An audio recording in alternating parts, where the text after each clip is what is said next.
Hello once again, friends. Joe here again to look at some new characters. This time we're probably getting Wamdus. They did announce that. So I'm expecting to see her here on Flash, because that would be weird to announce her before Flash, but then not have her there. And apparently a Summer Dark Jeanne arc also got announced at like some like the IRL Fest event, I think, is what I saw. So probably seeing her, and maybe someone else as well. So let's have a wee look, see what we get. Yep, Wamdus, very cute. There's 3 things here, so maybe we do get 2 more summer characters. Jeanne d'Arc, yep, in water, and Summer Sleepyhead, a summon. Okay, I mean, yeah, we hit the only other summon we had this year was Belial, so yes. So let's have a look, and let's look at the summon first. I hope it's not as good as Summer Mandrake, because I want that, and I don't have that. And what we got: dark damage and damage mitigation on call. Okay. Boosted allies, dark charge bars at battle start. I wonder if that goes up when you uncap it. I wonder if this ends up being like a Huang Long or a Tsuchinoko type of deal. Armor effect, dark allies at battle start. Interesting. I'm gonna see if the wiki is updated to see if no, it's not. So not sure about how that will shape up once you've uncapped it.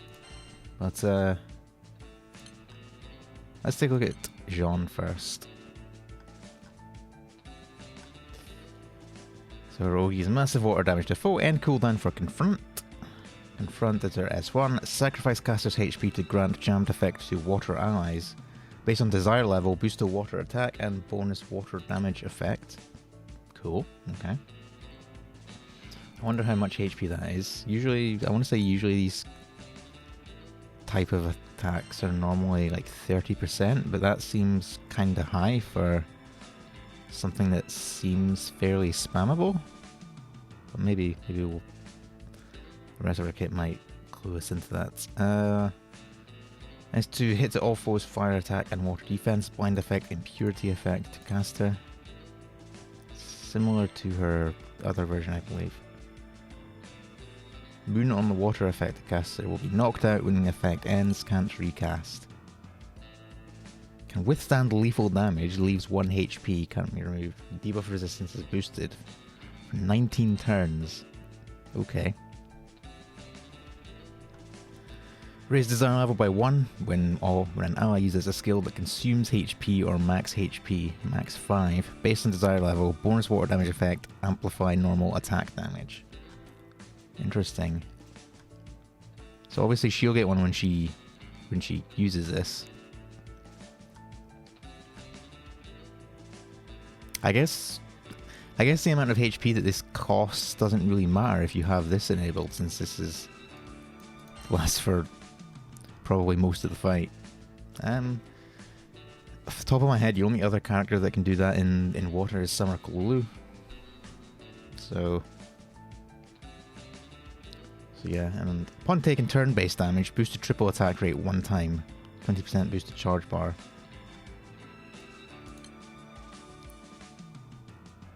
Okay, so she will give herself that every time. Interesting. So obviously, she basically can't die for the first 20 turns, I guess, of a fight. So she could actually be fairly useful in some fights, especially since she can give the entire rest of the team buffs. She can do a little bit of debuffing as well, and she probably does decent enough damage herself, considering that she's going to be having basically guaranteed triples, or that says boosted triple attack rate 1 time. I'm assuming that's 100% boost and 20% boosted charge bar. presumably this, which she does on herself, will trigger this every turn. So basically, every time you're not Ogiing, you're going to get a presumably 100% boosted triple attack rate. So, so yeah. She seems interesting. Not amazing, but like she might actually. I was going to say she might be useful in horror fights just because of not being able to die for so long, but like if you're having to rely on that, then you probably have other issues as well. So yeah, she seems fine. Like not busted. My only thing is this might take a little bit to get up. Like when this gets to up to max, like she's presumably going to have pretty high echoes and a decent amount of amplify, which coupled with this means that she's probably actually going to do decent damage. But yeah, I would need to see what people do. I also remember we have got to look at the weapons, so let's just we'll change the format up a bit and just look at them now. And big boost, okay, big bloodshed. Small enmity. Have FOB? I don't think it does. No, it doesn't. It doesn't have FOB. I think there's another weapon already in war that has bloodshed.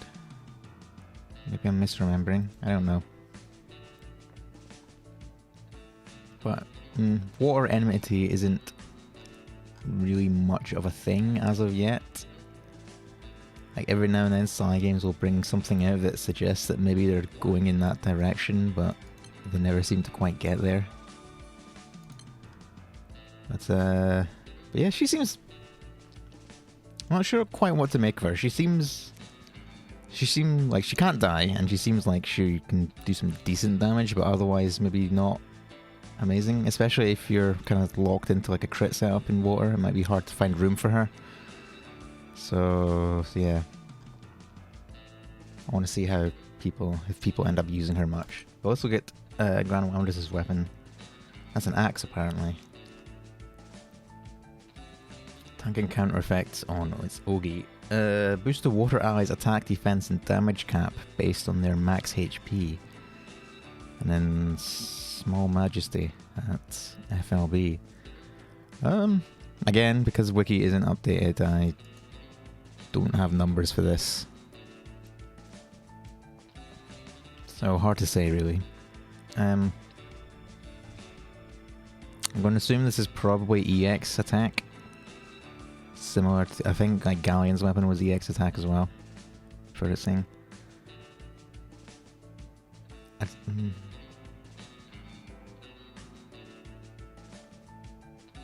And then like I'm assuming like this.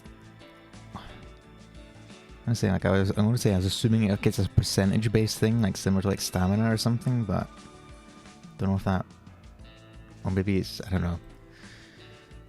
This is why I wish this game just was a bit more forthcoming with the actual like numbers of stuff. But anyway, let's look at her kit.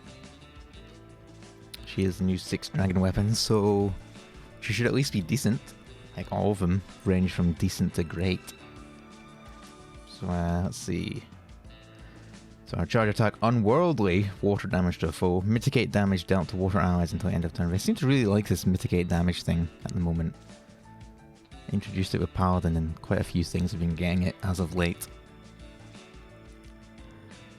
So our skill 1, I'm hungry. Pick one I can chow down on, okay.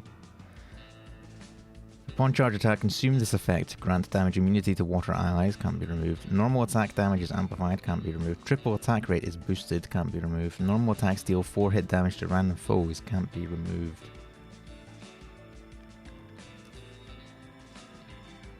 So pick one. So obviously I'm assuming it's not picking one of these 4. I would assume... I'm going to assume that these 3, because they're all related to normal attacks, is one effect. And then this is the other one. Is how I'm going to is how I'm going to take it. You know, in lieu of having more up-to-date information as per the wiki, which isn't there, I'm going to assume that that's how this works, is that you pick a thing, you pick one thing which gives you this when you charge attack, or you pick the other thing which gives a bunch of normal attack buffs. Okay. Skill 2, 6-hit water damage to a foe. Nice hits, nice for if you're a Knight of Ice gamer. I guess that probably does decent damage with Nidosites as well, perhaps. 6-hit water damage to foe. Paralyze effect. Poison effect, raised toxicosis level by 1, max 10. Auto activates upon taking damage, okay. Paralyze is nice, but obviously a lot of stuff is immune to it, so that's kind of... This ranges from whatever to great, depending on what fight you're in. And then just some DOT stuff there. The Azure's Halo effect caster can't reclass, so obviously the main gimmick that all of the 6 dragons had is some kind of either like self-buff or field effect in Fediel's case. So Wamdus is defense is boosted, damage debuff resistance is boosted, charge bar gained upon taking damage is boosted, normal attack and CA damage dealt is partially absorbed to HP can be removed, okay. I'm assuming that these numbers are going to be pretty decent. Like on a big self-buff can't recast thing, I would assume this is pretty nice. High HP, cool. Low charge bar gain. Has a maximum charge bar limit of 200%. Can only use charge attacks when charge bar is at 200%. That's less fun.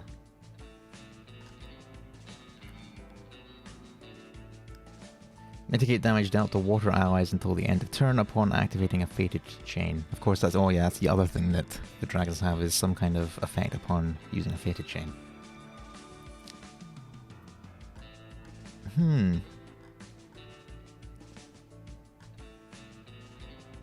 Not sure what to think of. Like, she's a lot more defensive oriented than I was expecting, really.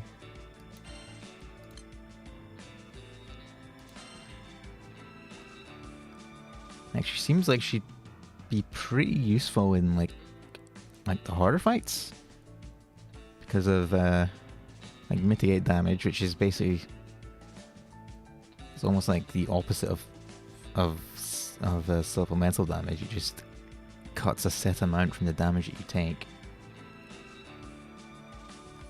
She can give damage immunity to the entire party upon Ogi if you choose this thing. She has a bunch of defense and stuff here. And my only thing is, like, using her Ogi is because she has low charge bar gain. She doesn't seem to have anything. I was going to say, she has triple attack rate boosted here, but it's only for 1 turn. This is only a 1 turn thing. So that's every, I'm assuming 6 turns once you level her up. So I think if you're not using her in a Kengo team, it might be a bit difficult to get her to Ogi a lot. And like, she auto activates this when she gets hit, but she doesn't have any kind of like hostility to redirect damage to her or anything, or like a substitute or whatever. So hard to say how often this will take an effect. Trying to think of like, there are firefights that have AoE autos. Don't remember. I mean, obviously, like the HL fights, like Farsan, Belial, Beelzebub, whatnot, have like AoE autos, so this probably activates a decent amount in those kind of fights. And she seemed like she'd be decent for those kind of fights as well, just because of stuff like all the damage mitigation and this sort of stuff. But like I said, that's reliant on her using her charge bar, which is not going to be happening super often. Like I said, unless you're Ken going, and even then, that's not going to be like an every turn or every other turn kind of thing. So yeah, I'm not sure what to make of her. Definitely not bad. Like she's definitely super like defense oriented. But honestly, as with a lot of things, it's kind of hard to really say without having proper numbers on this stuff. Like I said, I'm going to assume that this is pretty high. Probably not going to be super useful for like the easier fights and farming and stuff. Like not even going to be useful for OTK because presumably because of this low charge bar gain, like Relic Buster wouldn't fill her charge bar to be able to OE, so that's out as well. But yeah, she seems like you want her maybe for the harder fights, but not so much anything below that. So there is what is it, the Mugen raid coming out I think this month in the Diaspora tier. Maybe she'll be like super useful for that kind of fight, because that will presumably, I say presumably, I'm pretty sure they said that's fire, and Mugen is a fire character, so that would make sense. So yeah, if nothing else, she's very cute. So yeah, that's that. That's the last of our summer characters. So I guess you'll see me at the end of the month. I will probably be sparking at the end of the month, so there'll be a video for that, and then obviously the second part of Legfest there'll be, new characters for the whatever the story event at the end of the month is in a few weeks. So yeah. Honestly, kind of summer characters this year not super amazing. I mean, there were some good ones. I mean, you had where you have like Yukata, Naru, and Silva early in the year are both pretty not super amazing top tier, but pretty good at their niches. You know, obviously Naru was super good in OTK, and Yukata Silva is fantastic if you have Willness, which I do not. So I'm hoping to, if I do spark at the end of the month, I'm hoping to luck sack him. Obviously Summer Magisa, really strong, just purely because of all the skill damage.